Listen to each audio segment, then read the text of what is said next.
여보세요, 경찰서죠? 며느리 집에서 이상한 소리가 나는데 빨리 와주세요. 실화를 바탕으로 한 이야기. 며느리의 비밀. 이정순 58세의 손이 떨리고 있었습니다. 대구 수성구 신축 아파트 5층 복도 504호 앞에 선 그녀의 얼굴은 창백했죠. 미라야, 문 열어. 목소리를 가다듬으며 다시 초인종을 눌렀습니다. 띵동 마이너스 띵동 마이너스 하지만 대답은 없었어요. 대신 문틈 사이로 새어나오는 건 쿵쿵거리는 클럽 음악이었습니다. 남편을 잃은 지 채 한 달도 안 된 집에서요. 귀를 문에 갖다 댔을 때 이정순의 온몸에 소름이 돋았습니다. 웃음소리, 그것도 여러 명의 웃음소리가 들렸어요. 그리고 남자 목소리도 섞여 있었습니다. 누구세요? 문 너머에서 짜증 섞인 목소리. 며느리 강미라였습니다. 하지만 목소리가 달랐어요. 거칠고 차갑고 날카로웠죠. 나야, 미라야. 연락이 안 돼서 걱정돼서 왔어. 문 열어라. 긴 침묵. 지금 바빠요. 그냥 가세요. 바쁘다고? 이정순의 가슴이 쿵쾅거렸습니다. 바쁘긴 뭐가 바빠? 며칠째 전화도 안 받고 집 처분 문제도 있고 얘기할 게 많다고. 걱정 안 하셔도 돼요. 잘 지내고 있으니까 그냥 가세요. 그때였습니다. 안에서 남자 목소리가 들렸어요. 누구야, 미라야? 그냥 아는 아줌마예요. 곧 가실 거예요. 아는 아줌마? 이정순의 머릿속이 하얘졌습니다. 자신은 시어머니인데 아는 아줌마라고? 그리고 남편이 죽은 지 한 달도 안 된 집안의 남자가 한 달 전으로 거슬러 올라갑니다. 어머니, 아드님께서 급성 심장마비로. 응급실 의사의 말이 들리지 않았어요.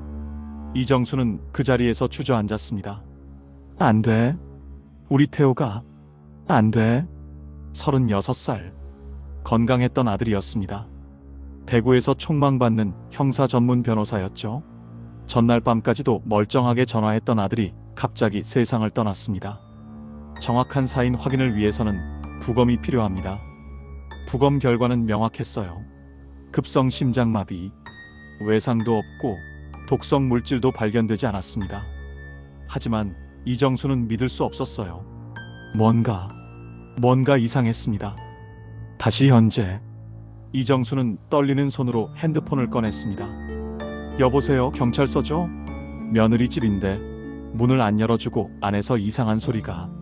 30분 후 경찰관 2명이 도착했습니다. 경찰입니다. 문 열어주세요. 그 순간 신기하게도 음악이 꺼졌어요. 아니, 갑자기 조용해졌습니다. 문이 살짝 열렸어요. 강미라가 얼굴만 내밀었습니다. 화장이 번져 있었고 술 냄새가 진동했죠. 무슨 일이세요? 신고가 들어와서요. 안전 확인차 왔습니다. 아, 네. 괜찮아요.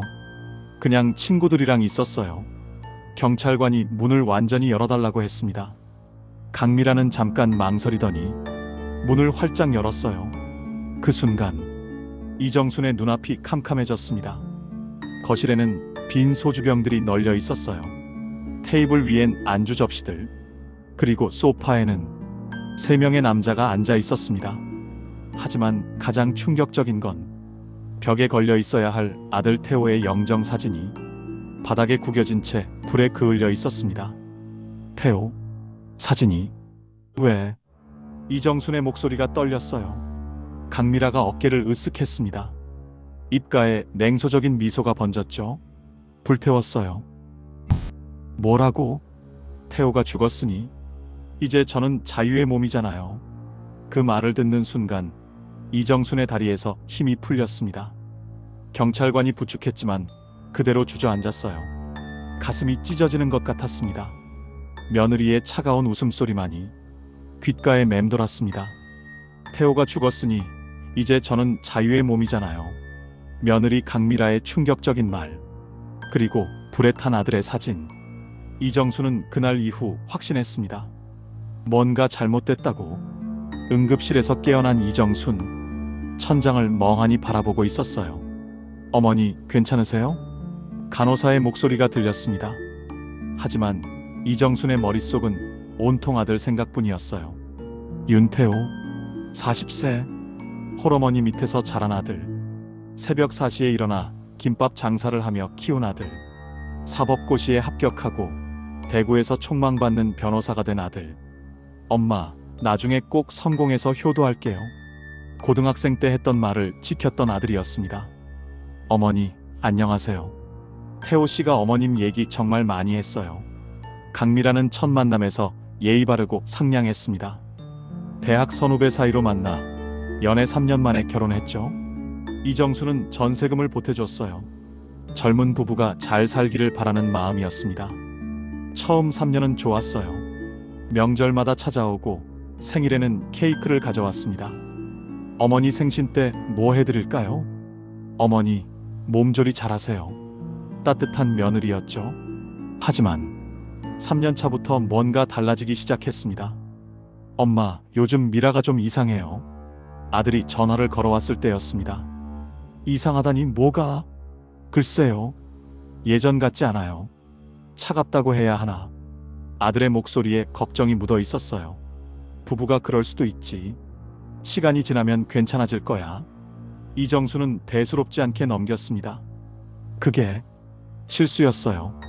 같은 아파트 단지에 사는 이웃이 조심스럽게 말을 꺼낸 건 작년 일이었습니다. 정순 씨, 그런데 요즘 5층에서 소리가 많이 나요. 무슨 소리요? 부부 싸움 소리 같은데. 며느리분 목소리가 꽤 높더라고요. 이정수는 가슴이 철렁했습니다. 더 이상한 일들이 계속 생겼어요. 며느리가 명절에 나타나지 않았습니다. 생일 전화도 시큰둥하게 받았죠. 네, 감사해요. 그게 다였어요. 더 이상 대화가 이어지지 않았습니다. 그러던 어느 날 같은 아파트 단지 지인이 이상한 얘기를 했어요. 정순 씨, 며칠 전에 밤늦게 고급 식당에서 며느리를 봤는데 태호는 안 보이고 다른 남자들이랑 있더라고요. 머리가 띵했습니다. 혹시 잘못 본 거 아닐까요? 아니에요. 분명히 미라였어요. 옷도 화려하게 차려입고. 아들을 만났을 때 조심스럽게 물어봤습니다. 태호야, 미라는 요즘 뭐하고 지내? 집에 있죠. 왜요? 아니, 그냥 궁금해서. 아들은 뭔가 말하고 싶어 하는 것 같았지만 입을 열지 않았어요. 엄마, 사실은. 아들이 말을 시작하려다 멈췄습니다. 뭐야? 아니에요. 괜찮아요. 하지만 표정에서 깊은 고민이 읽혔어요. 엄마, 요즘 미라가 정말 낯설어요. 낯설다니. 예전의 미라가 아닌 것 같아요. 완전히 다른 사람이 됐어요. 아들의 목소리가 떨렸습니다. 무슨 일이 있었는지 말해봐. 말하기 어려워요. 그냥 너무 변했어요. 그게 아들과 나눈 마지막 대화였습니다. 이틀 후 아들이 세상을 떠났어요. 급성 심장마비. 의사의 진단이 떠올랐습니다. 하지만 이정수는 알고 있었어요. 뭔가 더 큰 문제가 있었다는 걸. 미라가 낯설다. 완전히 다른 사람이 됐다. 아들의 마지막 말이 이제야 이해되기 시작했습니다. 단순한 부부 싸움이 아니었어요. 침대에서 일어났습니다. 간호사가 말렸지만 이정수는 고집을 부렸어요. 괜찮아요. 집에 가야 해요. 해야 할 일이 있었습니다. 진실을 밝혀내야 했어요. 집에 돌아온 이정수는 아들의 유품을 꺼냈습니다. 사진들, 상장들, 그리고 다이어리. 아들이 마지막 몇 달간 쓴 일기장이었어요. 페이지를 넘기며 읽기 시작했습니다. 오늘도 미라가 늦게 들어왔다. 어디 갔냐고 물었더니 친구 만났다고. 하지만 향수 냄새가 낯설다. 미라의 핸드폰에서 이상한 문자를 봤다. 오늘 밤 봐라는 메시지. 누구에게 보낸 걸까? 더 이상 참을 수 없다. 진실을 알아내야 한다. 마지막 일기는 사망 3일 전에 쓴 것이었습니다. 내일 미라를 미행하기로 했다.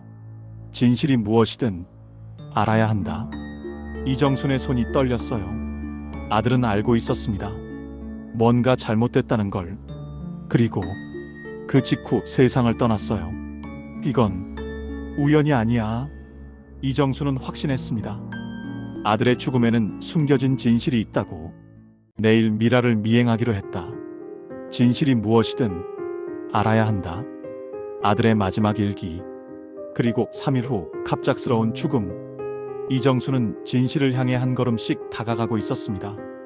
대구시립 장례식장 사무실. 하얀 국화꽃으로 가득한 빈소. 그 가운데 아들 태호의 영정사진이 걸려 있었습니다. 이정수는 상주석에 앉아 오열하고 있었어요. 우리 태호가 이렇게 갑자기. 조문객들이 하나둘 들어왔습니다. 태호 어머니, 너무 상심하지 마세요. 이렇게 갑자기. 말을 잃었습니다. 하지만 이정순의 시선은 옆에 앉은 며느리에게 고정되어 있었어요. 강미라. 상주석에 앉아 있으면서도 표정이 무덤덤했습니다. 눈물 한 방울 흘리지 않았어요. 고인의 명복을 빕니다. 네, 감사합니다. 많이 힘드시겠어요. 괜찮습니다. 기계적인 대답들이었습니다. 슬픔의 기색이라고는 전혀 없었어요. 이정순이 잠깐 밖에 나왔을 때였습니다. 핸드폰이 울렸어요. 여보세요? 안녕하세요. 태양생명보험입니다. 네, 무슨 일이세요? 고인 윤태호 씨의 보험금 청구 건으로 연락드렸습니다. 가슴이 덜컥 내려앉았어요. 보험금이요? 네. 배우자분께서 청구 접수를 하셨어요. 확인차 연락드린 겁니다. 금액이 얼마나 되나요? 2억입니다.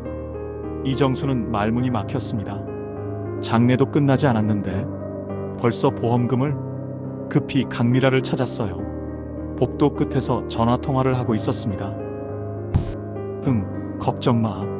곧 처리될 거야. 누구와 통화하는 걸까요? 미라야. 강미라가 전화를 끊고 돌아봤습니다. 네, 어머니. 보험 얘기 들었는데. 아, 그거요? 처리해야 할 일이니까 미리 했어요. 담담한 목소리였어요. 죄책감이라고는 전혀 없었습니다. 그래도 장례도 끝나지 않았는데 절차는 미리 밟아야죠. 복잡하거든요. 이정수는 온몸에 소름이 돋았어요. 조문객 중 한 명이 조심스럽게 말을 꺼냈습니다. 어머니, 그런데 며느리분이 벌써 변호사 상담을 받으셨다던데요? 변호사요? 네. 상속 관련해서요. 어제 법무법인에 다녀오셨다고. 이정순의 혈압이 오르는 게 느껴졌어요. 저녁에 강미라를 직접 불러 물었습니다. 미라야, 변호사 만났다면서? 네, 상속 절차 때문에요. 아직 장례도 안 끝났는데 미리 알아봐야죠. 복잡한 일이니까요. 변명 같지도 않은 변명이었어요. 태호 통장이나 카드는 어떻게 할 거야? 당연히 제가 처리하죠. 법적으로 배우자인데요. 모든 걸 이미 계산하고 있었던 겁니다. 미라야, 내가 지금 뭘 하고 있는 건지 알아? 제가 뭘 잘못했나요? 법대로 하는 거예요. 강미라의 목소리에는 죄책감이 없었어요. 오히려 당당했습니다. 남편이 죽었는데 돈 얘기부터 하는 게 정상이야? 감정적으로 처리할 일이 아니에요. 현실적으로 생각해야죠. 그 순간 이정수는 확신했습니다. 이 여자는 정상이 아니라고. 복도에서 조문객들이 수군거렸어요. 저런 며느리가 어디 있어?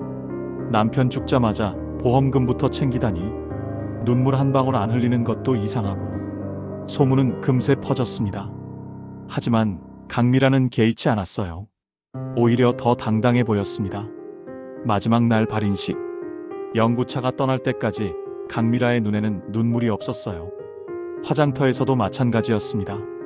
관이 화염 속으로 들어갈 때 이정수는 오열했지만 강미라는 무표정하게 서 있었어요. 미라야, 마지막 인사라도 해. 네, 알겠어요. 그게 다였습니다. 장례를 마치고 집으로 돌아온 이정순. 소파에 앉아 멍하니 있었어요. 뭔가 잘못됐어요. 이건 정상적인 반응이 아니었습니다. 아들은 결혼 전까지 건강했어요. 정기검진에서도 이상이 없었습니다. 그런데 갑자기 심장마비로 죽다니.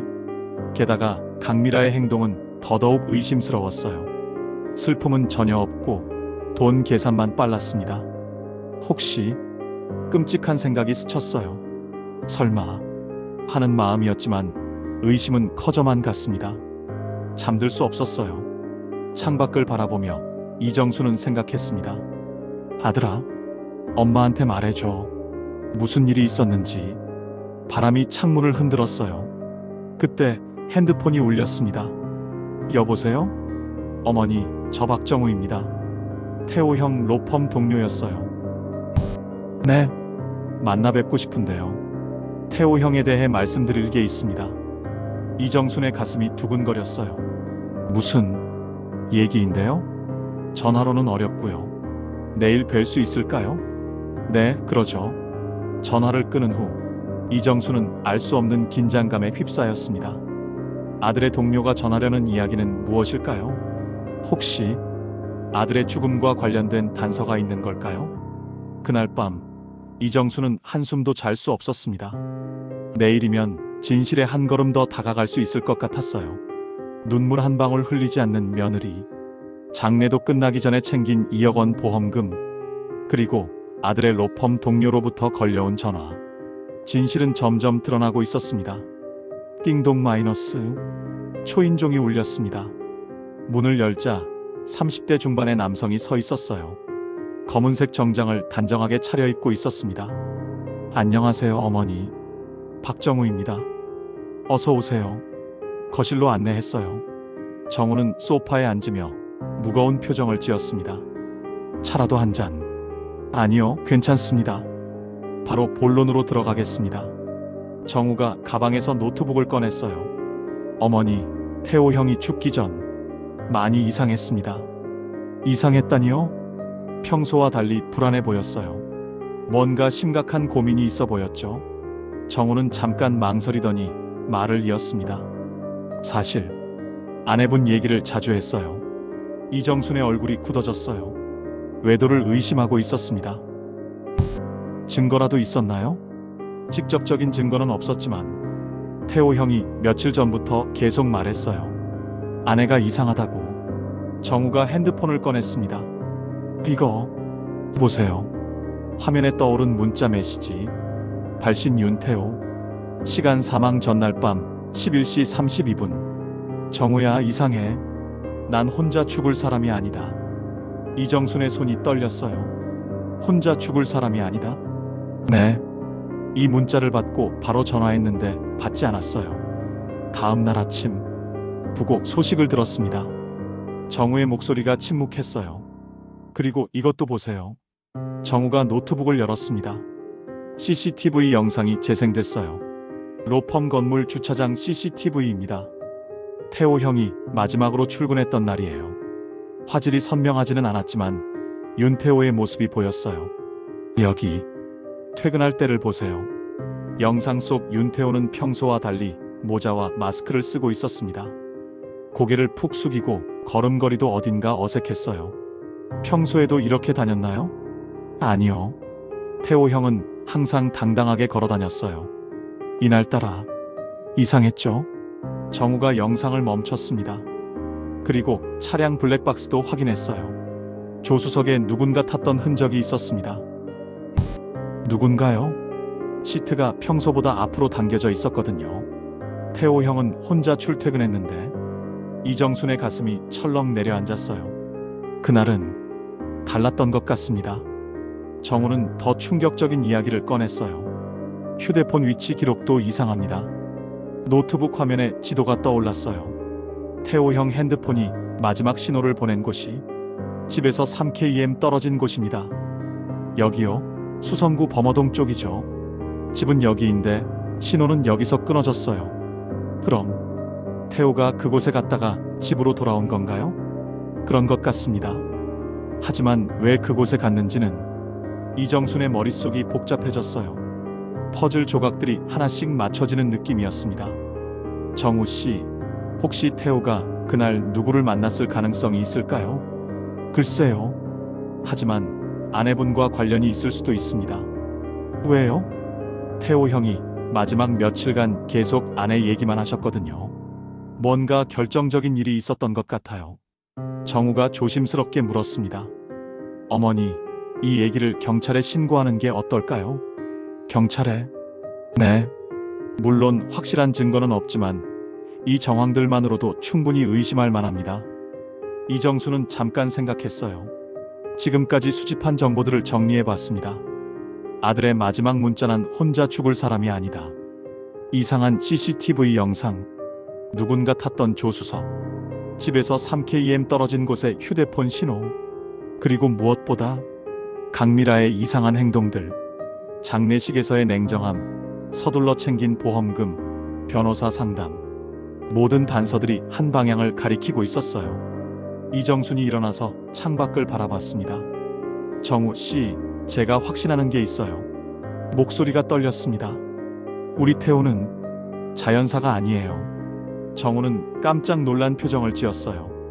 어머니, 누군가가 죽였어요. 그리고 범인이 누군지도 알아요. 누구요? 이정순이 천천히 돌아봤습니다. 눈빛이 변해 있었어요. 며느리예요. 강미라가 우리 태호를 죽였어요. 정우는 말문이 막혔어요. 하지만 어머니, 추측만으로는 추측이 아니에요. 확신이에요. 이정순의 목소리가 단호했습니다. 저는 반드시 진실을 밝혀낼 거예요. 아들의 억울함을 풀어줄 거예요. 그 순간 이정순의 마음속에 단단한 결심이 자리 잡았습니다. 설사 혼자서라도 끝까지 싸우겠다는 의지였어요. 정우는 잠시 고민하는 듯 했습니다.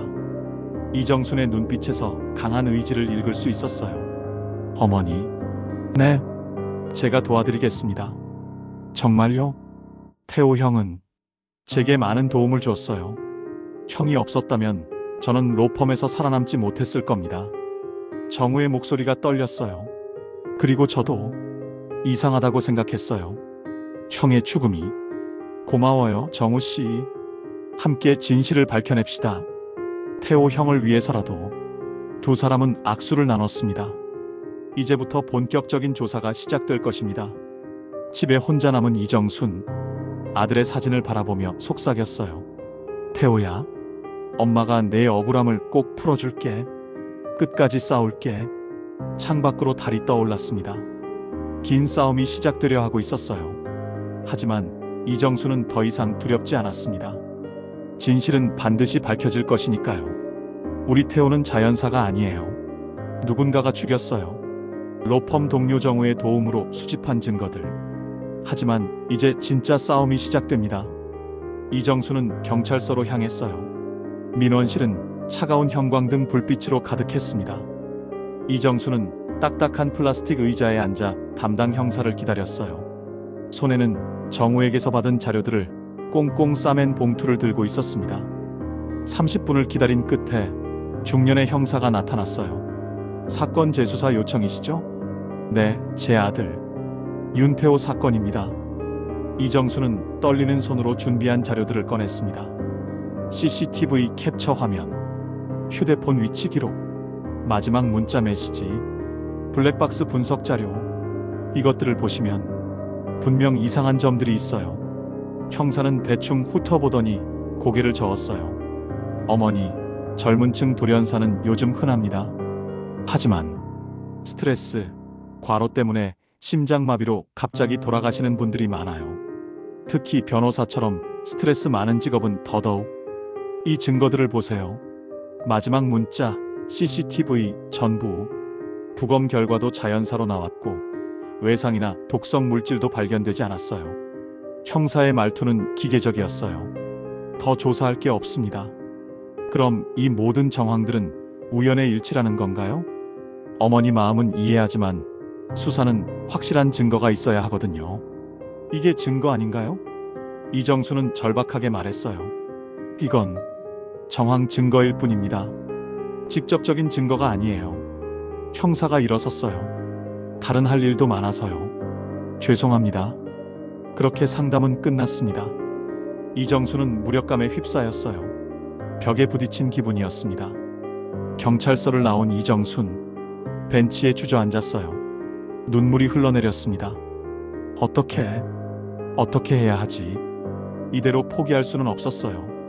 하지만 어디서부터 어떻게 해야 할지 막막했습니다. 핸드폰을 꺼내 정우에게 전화를 걸었어요. 정우 씨, 경찰이 움직여주지 않아요. 예상했던 일입니다, 어머니. 증거가 부족하다고 판단한 거죠. 그럼 어떻게 해야 하나요?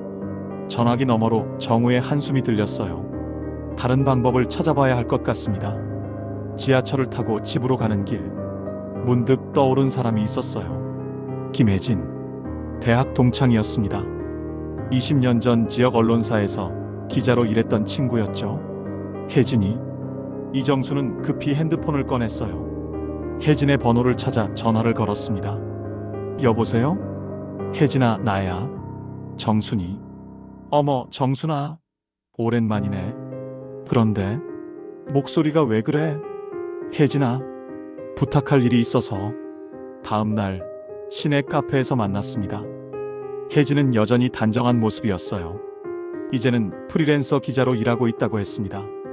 정순아, 무슨 일이야? 전화 목소리가 심상치 않더라. 이정수는 지금까지의 모든 이야기를 털어놓았어요. 아들의 갑작스러운 죽음, 며느리의 이상한 행동, 보험금, 그리고 정우가 제공한 증거들까지. 혜진은 심각한 표정으로 듣고 있었습니다. 정순아, 이거 진짜 이상한데? 그치? 나만 이상하게 느끼는 게 아니지? 아니, 내가 봐도 명백히 수상해. 특히 보험금 부분이. 혜진이 핸드폰을 꺼냈어요. 자료 좀 보내줄 수 있어? 내가 후배한테 보여줄게. 후배? 응. KBC 탐사보도팀에 있어. 이런 사건 전문으로 다루거든. 이정순의 눈에 희망의 빛이 돌았어요. 일주일 후, 이정수는 KBC 방송국 앞에 서 있었습니다. 혜진과 함께 탐사보도팀 사무실로 들어갔어요. 여기에요. 사무실 안은 분주했습니다. 여러 명의 기자들이 컴퓨터 앞에서 일하고 있었어요. 민수야. 혜진이 한 젊은 기자를 불렀습니다. 선배님 오셨어요? 박민수. 30대 초반의 예리한 인상을 가진 기자였어요. 이분이 제가 말씀드린 윤태호 변호사님 어머니세요. 아, 안녕하세요. 박민수입니다. 악수를 나눴습니다. 회의실로 자리를 옮겼어요. 민수 기자는 이정순이 준비한 자료들을 꼼꼼히 검토했습니다. 흥미롭네요. 정말요? 네. 며느리의 행동 패턴이 특히 수상해요. 민수 기자가 노트북을 열어 뭔가를 적기 시작했어요.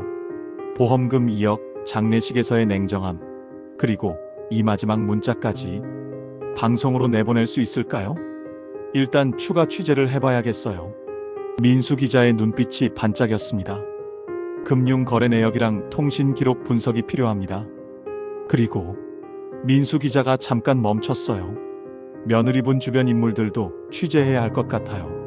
외도 의혹이 있다고 하셨죠? 네, 아들이 의심하고 있었어요. 그 부분을 집중적으로 파보겠습니다. 방송국을 나서며 이정수는 처음으로 희망을 느꼈어요. 혜진아, 정말 고마워. 뭘? 친구 아니야. 그리고 이건 정말 문제가 있는 사건이야. 혜진이 이정순의 손을 잡았어요. 민수가 실력 있는 기자야. 잘 파헤칠 거야. 정말 진실이 밝혀질까? 당연하지. 걱정 마. 집으로 가는 길, 이정수는 아들의 사진을 꺼내봤어요. 태호야, 이제 시작이야. 엄마가 내 억울함을 꼭 풀어줄게. 한편 강미라의 아파트. 그녀는 소파에 앉아 와인을 마시고 있었어요. 옆에는 낯선 남자가 앉아 있었습니다. 걱정하지 마. 다 끝났어. 정말? 시어머니가 가만히 있을 것 같아? 부검 결과도 자연사로 나왔잖아. 뭘 어떻게 하겠어? 강미라가 냉소적으로 웃었어요. 보험금도 곧 나올 거야. 그럼 우리 새 출발하는 거지? 남자가 강미라의 어깨를 감쌌습니다. 그래, 새 출발. 두 사람은 와인잔을 부딪혔어요. 하지만 그들은 몰랐습니다. 폭풍전야라는 것을. 경찰의 냉담한 반응에 좌절했던 이정순. 하지만 언론의 힘을 빌리기로 결심했습니다. KBC 탐사보도팀 박민수 기자가 사건에 관심을 보이기 시작했어요. 다들 집중해주세요. 박민수 기자가 화이트보드 앞에 섰습니다. 팀원들이 모여 있었어요. 윤태호 변호사 사망 사건. 결론부터 말하면 이거 보험살인 냄새가 나요. 화이트보드에는 관계도가 그려져 있었습니다. 중심에 윤태호, 그 옆에 강미라, 그리고 물음표로 표시된 인물. 지난 2주간 취재한 내용을 정리했습니다. 민수 기자가 첫 번째 자료를 공개했어요. 강미라 씨의 카드 사용 내역입니다. 화면에 거래 내역이 떴어요. 윤태호 변호사 사망 일주일 전 남성 의류를 대량 구매했어요. 남성 의류요? 네. 고급 브랜드 옷, 신발, 시계까지 총 300만 원어치. 팀원 중 한 명이 물었습니다. 남편 것일 수도 있지 않나요? 윤태호 변호사는 키가 178cm, 구매한 옷들은 185cm 사이즈예요. 사무실에 긴장감이 돌았어요. 그리고 호텔 사용 내역도 나왔습니다. 민수 기자가 영상을 재생했어요. 시내 고급 호텔 로비 CCTV였습니다. 이 영상은 사망 2주 전 촬영됐어요. 화면 속에 강미라가 나타났습니다. 화려한 드레스를 입고 있었어요. 적의 며느리 이정순이 사무실 구석에서 지켜보고 있었습니다. 목소리가 떨렸어요. 그런데 더 충격적인 건 강미라 옆에 한 남자가 함께 걷고 있었다는 것입니다. 이 남자가 누군지 확인했습니다. 민수 기자가 사진을 확대했어요. 박도현 35세, 시내에서 헬스장을 운영하고 있어요. 박도현과 강미라는 1년 전부터 교제해온 것으로 확인됐습니다. 민수 기자가 더 많은 사진들을 보여줬어요. 함께 식당에 들어가는 모습, 손을 잡고 걷는 모습, 박도현의 차에 타는 모습. 이 사진들은 지난 6개월간 찍힌 거예요. 최소 20회 이상 만났습니다. 이정수는 눈물을 참았어요. 분노가 치밀어 올랐습니다. 우리 태호가 이걸 알았을까? 혜진이 옆에서 손을 잡아줬어요. 정순아, 진정해. 그리고 이게 가장 결정적입니다. 민수 기자가 오디오 파일을 재생했어요. 통신사에서 입수한 통화 녹취록입니다. 윤태호 변호사 사망 당일 새벽 3시경의 통화예요. 스피커에서 목소리가 흘러나왔습니다. 여자 강미라 다 끝났어? 남자 박도현 응. 깨끗이 정리했어. 여자 약은 먹였지? 남자 걱정 마. 흔적 안 남게 했어. 사무실이 순간 조용해졌어요. 이정수는 자리에서 일어났습니다. 온몸이 떨렸어요. 이건 살인을 인정한 겁니다. 민수 기자의 목소리가 무거웠어요. 그리고 마지막으로 이겁니다.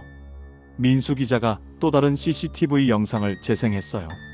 윤태호 변호사 아파트 엘리베이터 CCTV예요. 사망 당일 새벽 1시 20분 화면에 후드를 깊이 눌러 쓴 남성이 나타났습니다. 처음에는 윤태호 변호사인 줄 알았어요. 키와 체격이 비슷하거든요. 남성이 5층에서 내렸어요. 하지만 여기를 보세요. 민수 기자가 영상을 멈췄습니다. 남성이 고개를 돌리는 순간이었어요.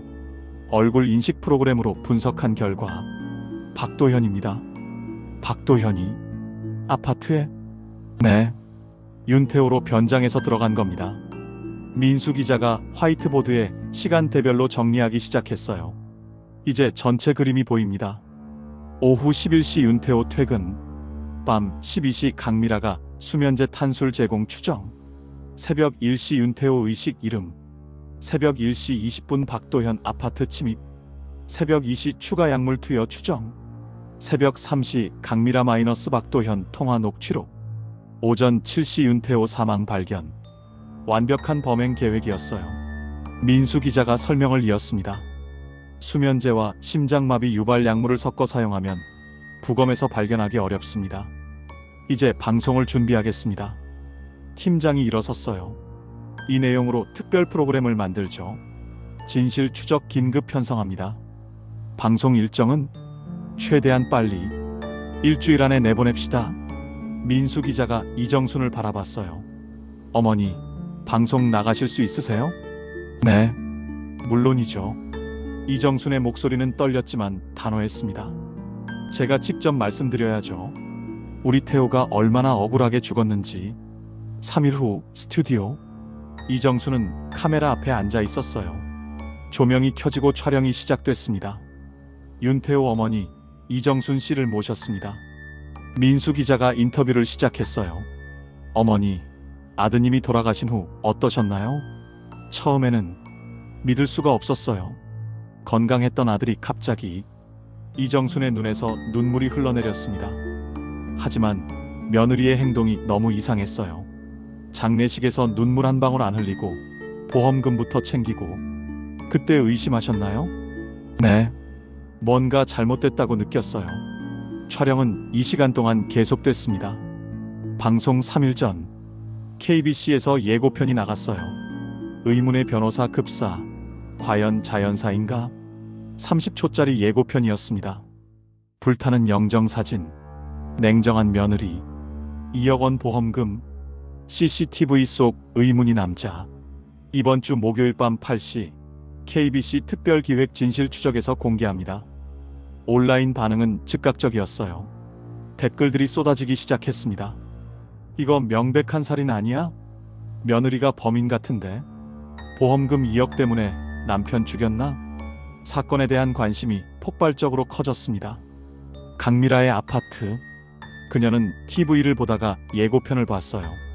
얼굴이 창백해졌습니다. 이게 무슨... 급히 박도현에게 전화를 걸었습니다. 여보, 큰일 났어. 방송에서 우리 얘기를... 뭐라고? KBC에서 특별 프로그램 만든대. 우리 조사했어. 전화기 너머로 박도현의 당황한 목소리가 들렸어요. 어떡하지? 몰라. 변호사 선임해야 할 것 같아. 두 사람은 패닉에 빠졌습니다. KBC 탐사보도팀이 밝혀낸 충격적인 증거들. 호텔 CCTV, 통화 녹취록, 그리고 아파트에 침입한 박도현. 이제 모든 것이 전국에 공개됩니다. 전국의 시청자들이 TV 앞에 모였습니다. 이정순도 집 거실에 앉아 있었어요. 두 손을 꽉 쥐고 있었습니다. KBC 특별기획 진실추적을 시작합니다. 화면이 어두워지더니 타이틀이 떴어요. 그날 새벽 CCTV 속 두 남자. 박민수 기자의 차분한 목소리가 흘러나왔습니다. 지난 한 달간 저희 취재진이 추적한 윤태호 변호사 사망 사건의 전말을 공개합니다. 첫 번째 장면. 아파트 엘리베이터 CCTV가 화면에 떴어요.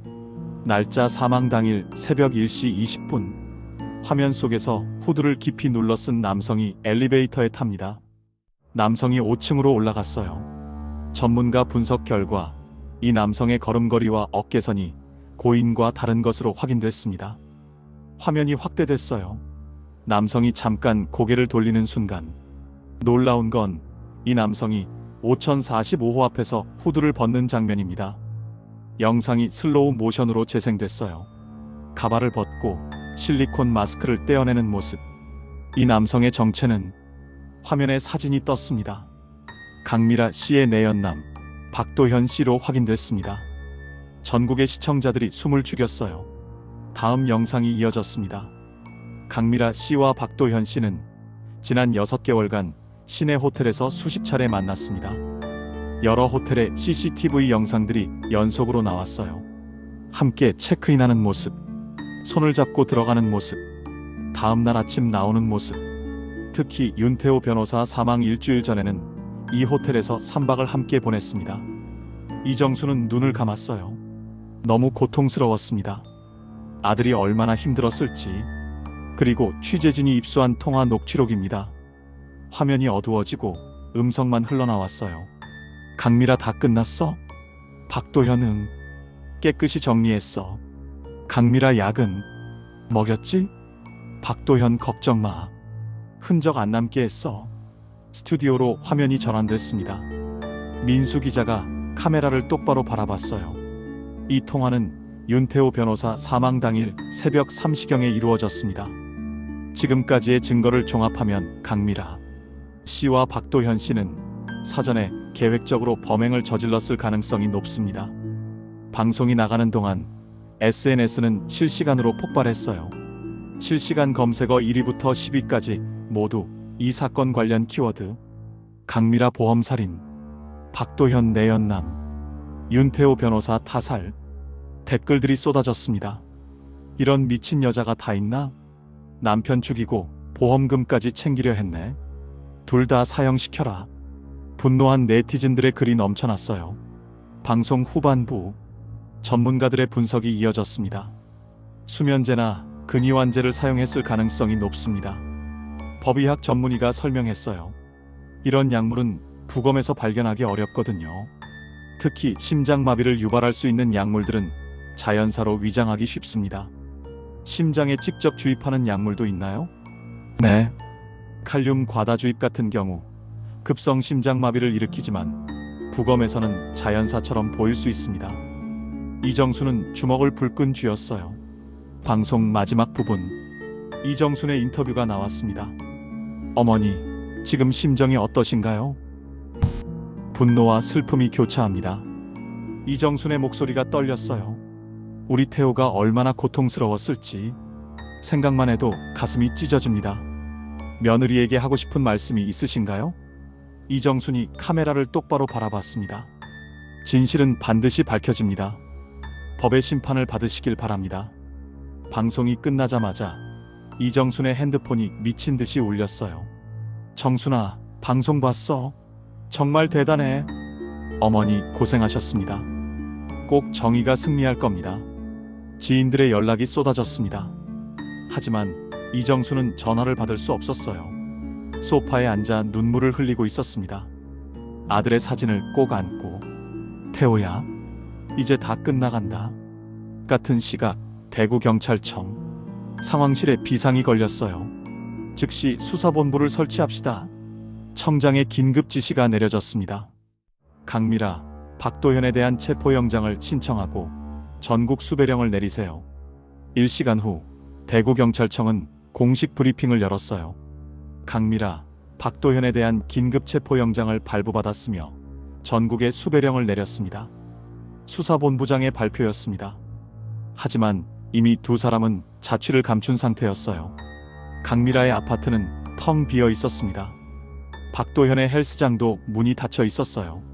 범인들이 도주한 것으로 보입니다. 형사가 보고했습니다.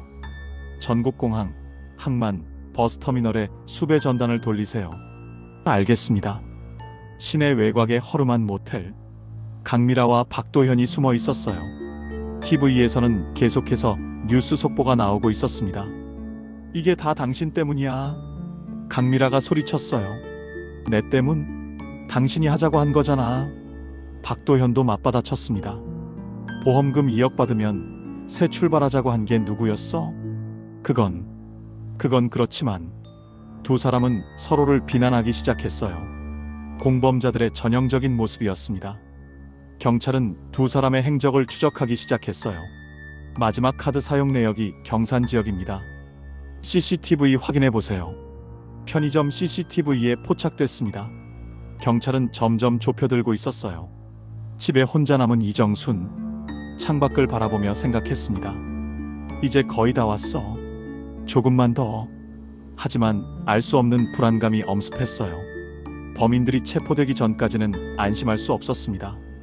혹시 보복이라도 당하면 어쩌지?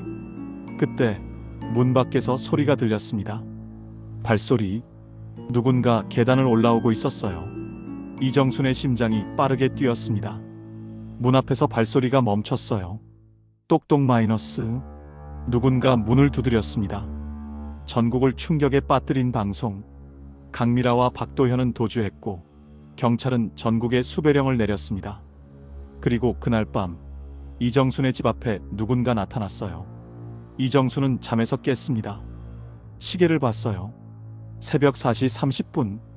화장실에 가려고 일어났는데 이상한 소리가 들렸습니다. 현관 쪽에서 똑똑 마이너스. 누군가 문을 두드리고 있었어요. 이정순의 심장이 빠르게 뛰었습니다. 이 시간에 누가? 조심스럽게 현관으로 향했어요.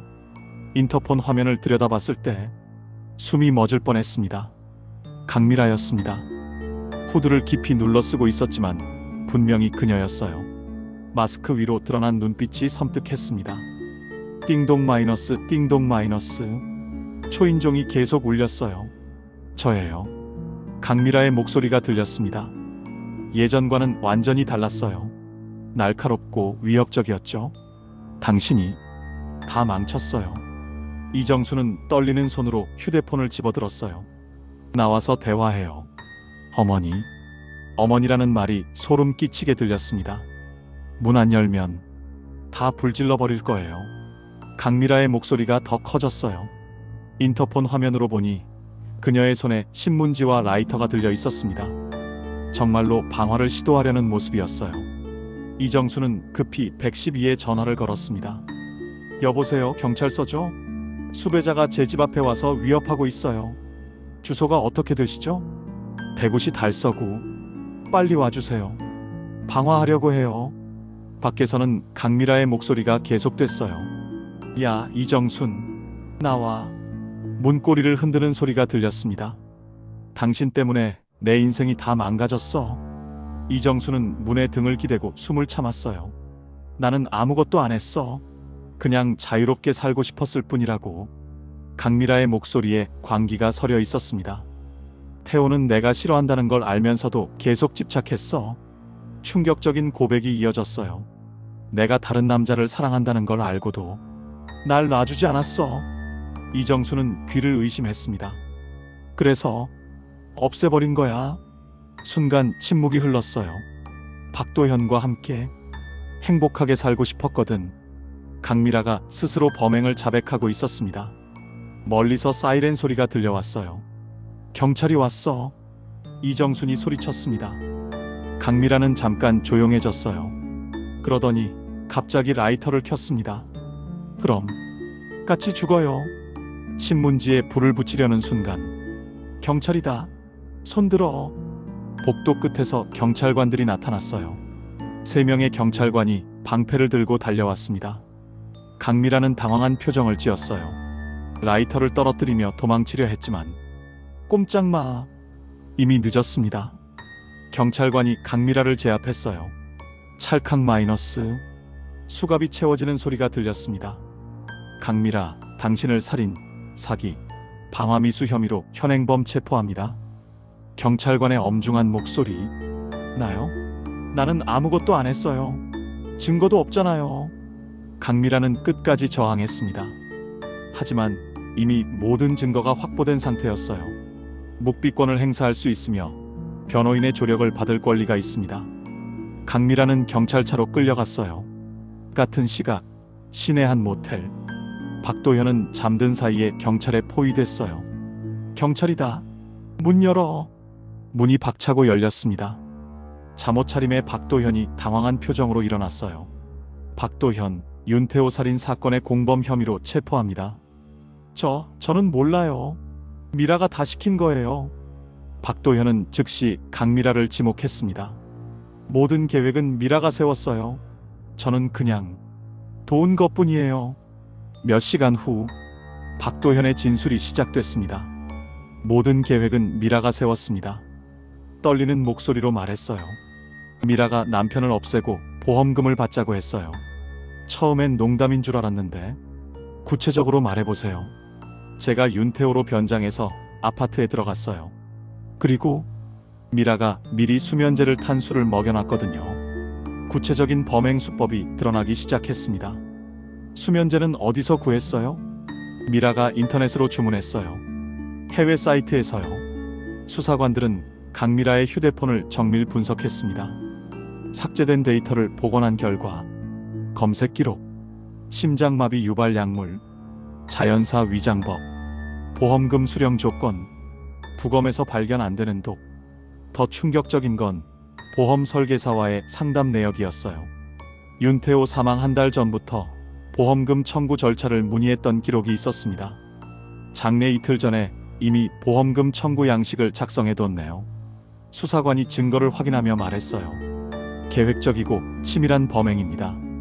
다른 조사실, 강미라는 끝까지 부인했어요. 저는 모르는 일이에요. 박도현이 혼자 한 거예요. 하지만 증거가 있습니다. 검사가 CCTV 영상을 틀었어요. 당신이 박도현과 함께 있는 모습이 찍혔고 통화 녹취록도 재생됐습니다. 약은 먹였지? 강미라의 음성이 선명하게 들렸어요.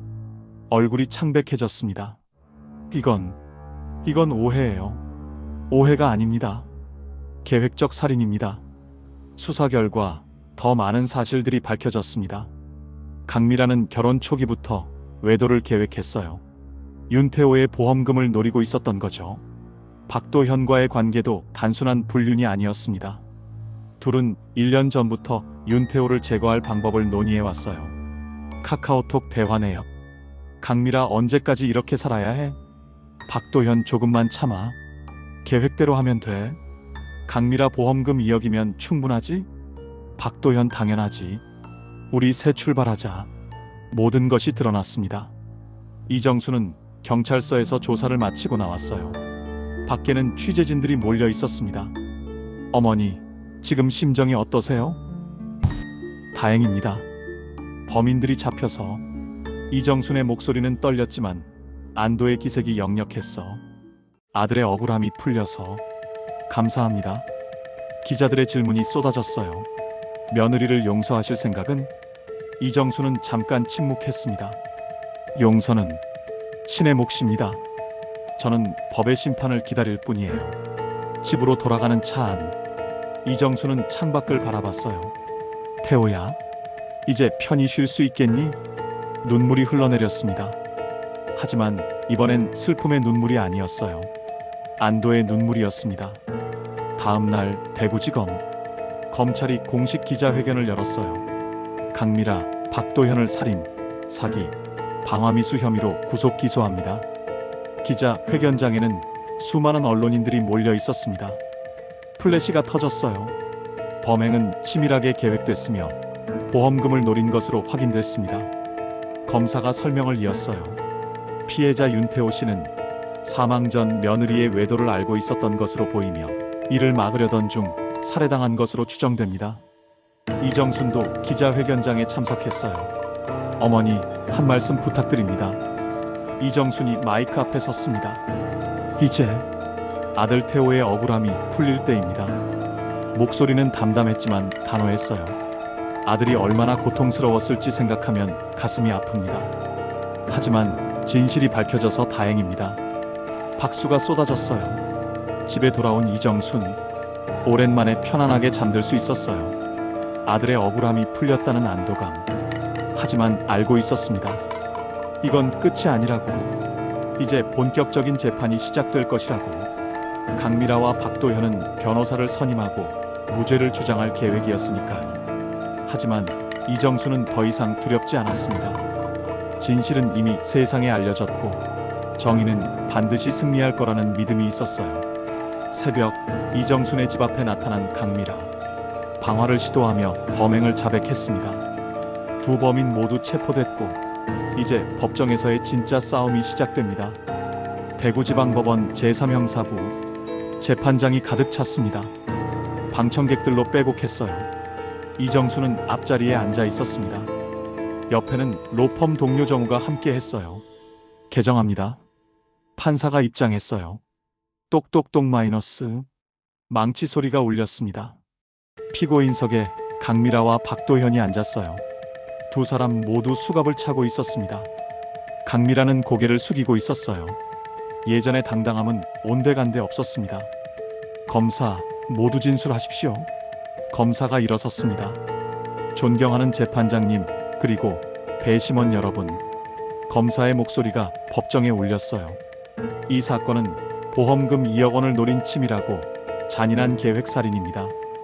검사가 증거 자료들을 제시하기 시작했어요. 피고인 강미라는 결혼 후 3년이 지난 시점부터 내연남 박도현과 부적절한 관계를 맺었습니다. 스크린에 호텔 CCTV 영상이 떴어요. 그리고 1년 전부터 남편 윤태호를 제거할 계획을 세웠습니다. 휴대폰 검색 기록이 화면에 나타났습니다. 심장마비 유발 약물, 자연사 위장법, 부검에서 발견 안 되는 독, 방청석에서 탄식이 흘러나왔어요. 사망 당일 피고인 강미라는 피해자에게 수면제를 탄 술을 먹였습니다. 검사가 계속 설명했어요. 그리고 새벽 1시 20분 공범 박도현이 피해자로 변장해 아파트에 침입했습니다. 엘리베이터 CCTV가 재생됐어요. 후드를 벗고 가발을 떼어내는 박도현의 모습. 그 이후 추가 약물을 투여해 피해자를 살해했습니다. 통화 녹취록이 재생됐습니다. 약은 먹였지? 걱정 마. 흔적 안 남게 했어. 법정이 숨죽였어요. 피고인들은 범행 후 보험금 청구 절차를 신속히 진행했으며 아무런 죄책감도 보이지 않았습니다. 검사가 이정순을 바라봤어요. 이는 명백한 계획살인이며 극형에 처해야 마땅합니다. 강미라의 변호사가 일어섰습니다. 재판장님, 검사 측의 주장은 추측과 정황 증거에 불과합니다. 객관적으로 말씀하십시오. 네. 우선 부검 결과는 명백히 자연사였습니다. 외상도 없고 독성 물질도 발견되지 않았습니다. 변호사가 부검 보고서를 제시했어요. CCTV와 녹취록만으로는 살인을 입증할 수 없습니다. 해석의 여지가 있죠. 하지만 피고인이 새벽에 방화를 시도하며 자백했습니다. 검사가 반박했어요. 그건 극도의 스트레스 상황에서 나온 말입니다. 법적 효력이 없습니다. 법정이 술렁이었어요. 증인 박도현을 신문하겠습니다. 박도현이 증인석에 섰어요. 검사가 물었습니다. 피고인은 사건 당일 새벽 피해자 아파트에 침입했습니까? 네. 목적이 무엇이었습니까? 박도현은 잠깐 망설였어요. 강미라를 쳐다봤습니다. 강미라 씨가 시켰습니다. 구체적으로 말씀하세요. 미라가 남편을 없애자고 했어요. 처음엔 농담인 줄 알았는데. 그래서 제가 윤태호로 변장해서 들어갔어요. 미라가 미리 약을 먹여놨다고 했거든요. 강미라의 변호사가 벌떡 일어났어요. 이해 있습니다. 증인이 책임을 전가하고 있습니다. 기각합니다. 계속하세요. 이번엔 강미라가 증인석에 섰습니다. 피고인은 박도현의 증언을 인정합니까? 아니요. 전부 거짓말입니다. 강미라의 목소리가 떨렸어요. 저는 남편을 사랑했어요. 죽일 이유가 없었습니다. 이정순이 자리에서 벌떡 일어났어요. 거짓말이야. 장례식에서 눈물 한 방울 안 흘렸잖아. 조용히 하십시오. 판사가 망치를 두드렸습니다. 이정수는 다시 앉았지만 눈에서는 눈물이 흘러내렸어요. 재판장님, 추가 증인을 신청합니다. 검사가 말했어요. 허가합니다. 문이 열리고 한 여성이 들어왔습니다. 30대 초반, 긴장한 표정이었어요. 증인은 누구입니까? 이수진입니다. 박도현이 운영하던 헬스장 직원이었습니다. 증언하십시오. 이수진이 떨리는 목소리로 말하기 시작했어요. 작년 11월쯤 박도현 씨와 강미라 씨가 헬스장에서 대화하는 걸 들었어요. 무슨 내용이었습니까? 강미라 씨가 언제까지 이렇게 살아야 해? 그냥 없애버리면 안 돼? 라고 했어요. 법정이 술렁이었습니다. 그리고 박도현 씨는 조금만 참아. 완벽하게 계획하면 되라고 답했어요. 강미라의 얼굴이 창백해졌어요. 또 다른 증인이 나타났습니다. 저는 태양생명보험 설계사 김영호입니다. 피고인과 어떤 관계입니까? 윤태호 씨의 보험을 관리했습니다. 증언해 주십시오. 작년 12월 강미라 씨가 찾아왔어요. 남편 몰래요. 무엇 때문이었습니까? 보험금 청구 절차를 물어봤어요. 아주 구체적으로요. 김영호가 메모를 꺼냈습니다. 만약 남편이 급사하면 보험금을 언제 받을 수 있나요? 부검을 하면 시간이 얼마나 걸리나요? 같은 질문들이었어요. 피해자가 사망하기 몇 달 전이었나요? 정확히 3개월 전입니다. 방청석이 술렁거렸어요. 법의학 전문의가 증인석에 섰습니다. 피해자의 사인에 대해 설명해 주십시오. 부검 결과는 급성 심장마비였습니다. 하지만 전문의가 잠깐 멈췄어요. 하지만 특정 약물 조합을 사용하면 자연사처럼 보이게 할 수 있습니다. 구체적으로 설명해 주십시오. 수면제와 칼륨 과다 주입을 병행하면 심장마비를 유발하면서도 부검에서는 자연사로 나타날 수 있습니다. 피해자의 경우도 그럴 가능성이 있습니까? 네. 정황상 매우 높습니다. 검사의 최종 변론이 시작됐어요. 존경하는 재판장님, 검사가 배심원들을 바라봤습니다. 이 사건은 단순한 살인이 아닙니다. 사랑하는 사람에 대한 배신이며 계획적이고 잔인한 범죄입니다. 피고인들은 1년 넘게 치밀하게 계획했습니다. 보험금을 위해 한 남자의 목숨을 빼앗았습니다. 검사의 목소리가 높아졌어요. 윤태호 씨는 36세의 젊은 나이에 가장 믿어야 할 아내에게 살해당했습니다. 그의 마지막 순간을 생각해 보십시오. 얼마나 배신감을 느꼈을까요? 얼마나 고통스러웠을까요? 방청석 곳곳에서 흐느끼는 소리가 들렸어요. 이정순도 눈물을 흘리고 있었습니다. 강미라의 변호사가 일어섰어요. 재판장님, 정황 증거만으로는 유죄를 입증할 수 없습니다. 직접적인 살인 증거가 없습니다. 독극물도 외상도 없었습니다. 증인들의 증언은 주관적이며 통화 녹취록은 해석의 여지가 있습니다. 하지만 배심원들의 표정은 차갑기만 했어요. 피고인, 마지막으로 하고 싶은 말이 있습니까? 강미라가 떨리는 목소리로 말했어요. 저는 정말 죄송합니다. 처음으로 눈물을 흘렸습니다. 하지만 전 죽이지 않았어요. 정말이에요. 끝까지 부인했어요. 박도현도 마찬가지였습니다. 저는 강미라한테 속았어요. 전 피해자예요. 서로를 비난하는 공범들. 전형적인 모습이었습니다. 배심원단, 평결을 내려주십시오. 배심원 대표가 일어섰어요. 피고인 강미라 살인죄. 긴 침묵. 유죄. 피고인 박도현 살인방조죄. 유죄. 법정이 술렁이었습니다. 이정수는 두 손으로 얼굴을 가렸어요. 눈물이 쏟아졌습니다. 다음 주 화요일 오전 10시 선고 공판을 진행하겠습니다. 판사가 망치를 두드렸어요. 똑똑똑 마이너스. 재판은 끝났습니다.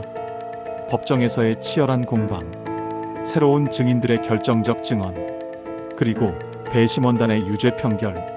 이제 마지막 순간만 남았습니다. 일주일 후 대구지방법원은 아침부터 취재진과 방청객들로 붐볐습니다.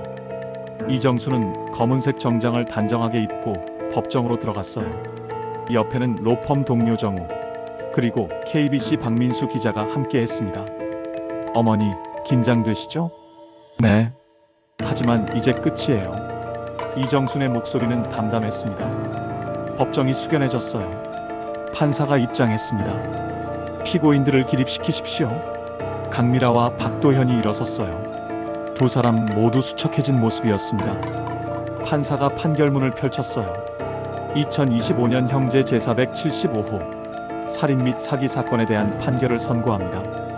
법정이 조용해졌습니다. 피고인 강미라의 어깨가 떨렸어요.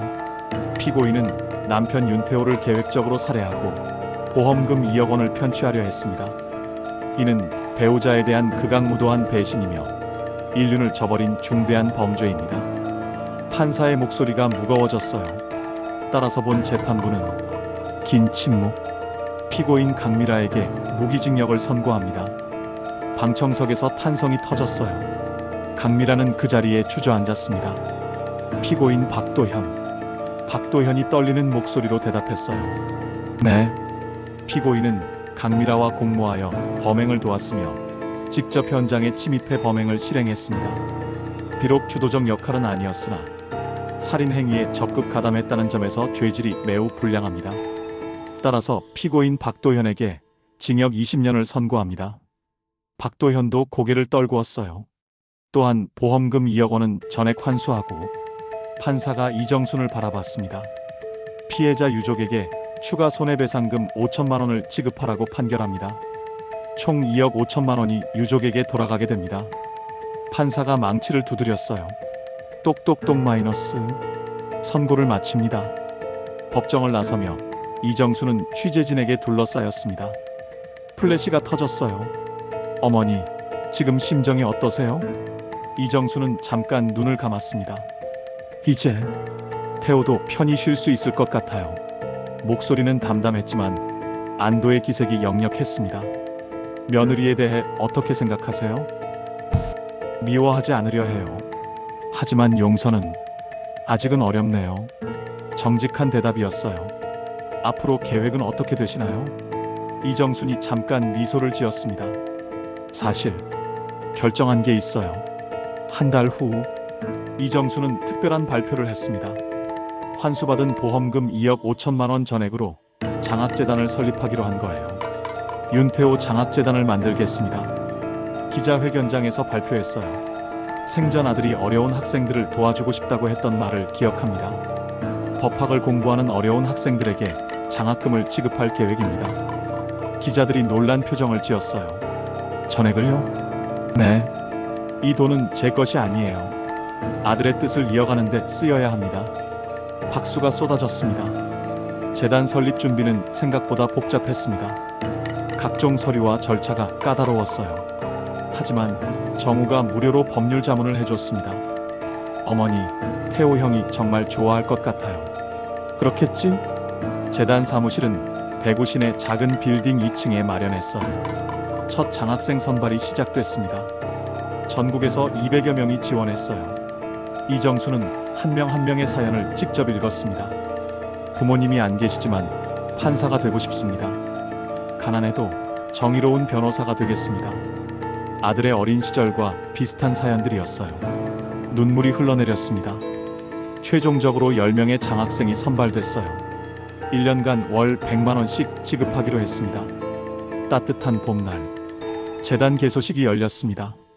로펌 동료들, 지역 시민들, 그리고 장학생들이 모였어요.